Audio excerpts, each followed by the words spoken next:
হারিস রুফের দুর্দান্ত বোলিং এর সুবাদে বিগ ব্যাশে এদিন সুবিধা করতে পারেনি রিশাদ হোসেনের দল হবার্ট হারিকেন। মেলবোর্ন স্টার্সের বিপক্ষে ব্যাটিং করতে নেমে রীতিমতো দিশেহারা হয়ে পড়ে দলটি।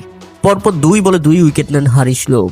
এরপর তার সামনে থাকে হ্যাট্রিক করার সুযোগ। এমন সময় উইকেটে আসেন রিশাদ হোসেন, কিন্তু রিশাদ হোসেন হারিস রুফকে সেই হ্যাট্রিক করার সুযোগ দেয়নি।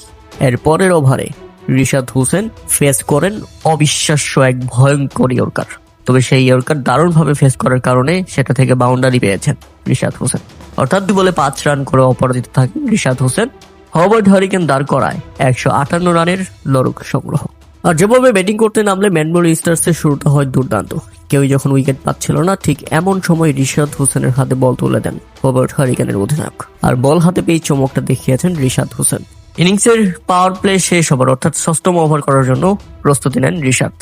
ওভার করতে এসে মাত্র 3 বলের মাথাতেই নিজের উইকেটটা তুলে নিয়েছেন রিশাদ হোসেন।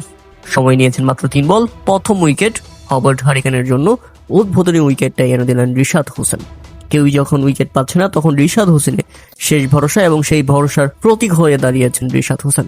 ফিরিয়ে দিলেন ওপেনার থমাস ফ্রেজার রজার্সকে। শুধু এখানেই শেষ নয়, ওই ওভারটা দুর্দান্ত করেছেন রিশাদ হোসেন, খরচ করেছেন মাত্র 4 রান। এরপর দ্বিতীয় ওভারে বোলিং করতে এসে আরো চমক দেখিয়েছেন রিশাদ হোসেন। আবারও দুর্দান্ত ডেলিভারি এবং আউট। ফিরে গেলেন জোকার। 20 বলে 20 রান আসে এই ব্যাটারের ব্যাট থেকে। তাতে 2 ওভারে রিশাদ হোসেন তুলে নিলেন 2 উইকেট। তবে দ্বিতীয় ওভারে খরচ করেছেন 10 রান।